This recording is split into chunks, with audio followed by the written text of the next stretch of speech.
So the year is 2015 and ABC, the American broadcast company, has just greenlit a new network television thriller show called Quantico, which is set to premiere later that fall. The show, which takes place in Virginia and revolves around a group of FBI trainees, took the viewers by surprise when it first premiered by having a brown woman as its main lead. So for most American viewers at this point this was a new thing, but for people who did know who she was, it was just a delightful surprise. The woman in question is Priyanka Chopra, who while at this point being a newcomer in Hollywood was already an established star back in her home country India. So why was a star who was most attached to acting and dancing in blockbuster Hindi films suddenly showing up on American television? Well, according to the actor herself, being comfortable was always boring to me, so maybe the career switch just made sense. And with that, the show premieres in the fall of 2015 to generally positive reviews, and just like that, Priyanka Chopra, after such a drastic career move, already seemed pretty comfortable in a new world.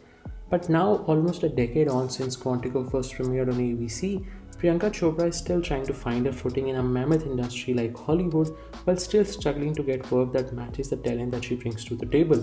From working in supporting roles in mid-budget romantic comedies to headlining big-budget streaming shows, the actor has been experimenting with a plethora of content formats, but nothing still hasn't been able to fructify for Priyanka. So why is it that an actor like her, who has been so successful in an industry like Bollywood, still not been able to translate that success to Hollywood? Well, let's find out, but before we do, don't forget to smash the like button and subscribing to the channel for weekly content ahead. Let's begin. When Quantico first premiered in 2015 on ABC, Priyanka Chopra became the first woman from the South Asian descent to headline a network television series in American history. This meant a huge deal for the network as well as for the actor herself, who now had to carry the chip of representing a whole community on her shoulders. But as a viewer, I have to say that she managed that remarkably well. Not once does the audience feel that she looks out of place considering this was her first foray into American television or seems to stick out like a sore thumb. She carries the whole show on her shoulders and lends a strong and firm voice to Alex Parrish, the character that she plays on the show. With strong ratings for the first season, ABC quickly renewed the series for another season, which saw Priyanka Chopra aspiring her role once more. And also during this time, she was trying to branch out in different formats, with making a movie debut opposite Dwayne The Rock Johnson and Zac Efron in Baywatch, and a small role opposite Rebel Wilson and Liam Hemsworth in Isn't It Romantic? Now, both the films proved to be huge box office flops, with both of them raking in below average numbers. These roles weren't award contenders, or neither were the performances, and was just a good way for the actor to branch out of a network television persona and more into mainstream movies, but the efforts nonetheless weren't very fruitful. But now back to Quantico, which premiered its second season in the fall 2016 to still raking in relatively good numbers when it came to the TRPs, standing just behind a giant like The Big Bang Theory. Priyanka was still doing the heavy lifting in the second season as well, with Alex dealing with the past trauma of growing up as a brown woman in post 9/11 America, while also coming to terms with the present and a subsequent future in the FBI. This led to ABC renewing the series for the third season, which would also end up becoming its very last. So around this time, Priyanka was still branching out of her network television persona, by this time starring in a Hindi film, The Sky is Pink, which in my opinion is one of her best works as an actor. The subtlety and gravitas with which she plays Aditi is riveting to witness. But the film, much like her past few films, ended up as a flop at the global box office. Now again, back to Quantico, which now was in its third season and was sort of dwindling in its TRPs and ratings, and also seeing cast members leave and drastic shifts in its storylines with respect to its writing and handling of characters and their storylines. But the final blow for the show came maybe in the form of intense media reaction with an airing of a highly controversial episode. In the third season's fifth episode, titled The Blood of Romeo, Priyanka's character undergoes a plot to carry out a mass destruction in the heart of New York City by a group of Indian nationalists and then blame it on the neighboring country.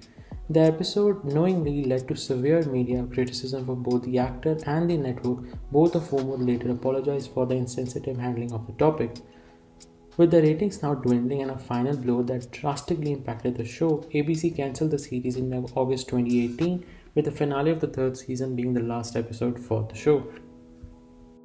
With so much behind her at this point, Priyanka then moved on to mainly doing supporting roles in big budget Hollywood movies while also making sporadic appearances in Hindi films with the likes of The White Tiger, which saw her playing an upper middle class woman still getting used to the prejudices attached to the lower middle class in suburban India. She also appeared opposite Keanu Reeves and Jada Pinkett Smith in Matrix Resurrection and opposite Sam Heughan and Celine Dion in the critically panned Love Again. Both the films again proved to be huge financial flops at the global box office. But in 2023, Priyanka starred in the highly anticipated Amazon Prime series Citadel opposite Richard Madden and Stanley Tucci. Now, this was a huge deal for someone like Priyanka, headlining a global spy thriller opposite some of the biggest stars in the business, but even that didn't fructify much for the actor.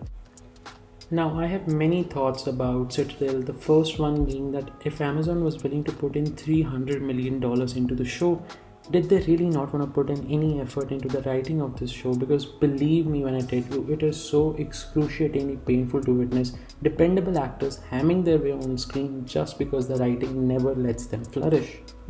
Citadel proved to be a huge misfire for the studio both from a writing and pacing point of view, but so many people were so quick to brand the show as terrible or really bad, but I won't say that. I really think that the show had some good moments and some really cool action, but for me the biggest mistake that the show makes is that it is completely devoid of any exciting stuff. It is truly one of the most boring and bland shows I have ever seen, and I have sat through the entirety of Humshuckles and that was way more exciting to watch than this. Priyanka though gives her everything. She plays Nadia with all her heart and never for a moment does it feel half-hearted or not earnest. Yes, her dialogue delivery and her accent are a little annoying, but it never sticks out like a sore thumb. In my opinion, Citadel suffers most from a lack of world building and character development. It's like Amazon paid the Russos $300 million but forgot to pay the scriptwriters anything. And now here we are in 2024 and someone like Priyanka Chopra who still enjoys a strong following in South Asia is still struggling to make a name for herself in Hollywood. Now many people have came to her support by saying that she is still a huge star and is trying to find her footing in a giant industry like Hollywood, while others have been more critical of her work and career moves, going as far as to call her a global flop. But in my opinion, for somebody like her who was in such a niche place in her own industry to completely make a 360 turn and start a new chapter of her career in an altogether new industry, that takes a lot of guts and courage. And as for her career fluctuations, I think maybe with time she will develop a strong footing with her work and craft, as most actors who come from different ethnicities and countries often do take their time to adapt and excel in an industry like Hollywood. She has been doing amazing work and you never know what tomorrow holds for you. But dare I say she's terribly missed in Bollywood movies, and maybe doing a Hindi film every now and then won't really hurt anyone. And that's it for the video everyone. Thank you for watching. Please feel free to share your thoughts down in the comments below, and also don't forget to smash the like button and subscribing to the channel for weekly content ahead. Thank you and I will see you in the next one.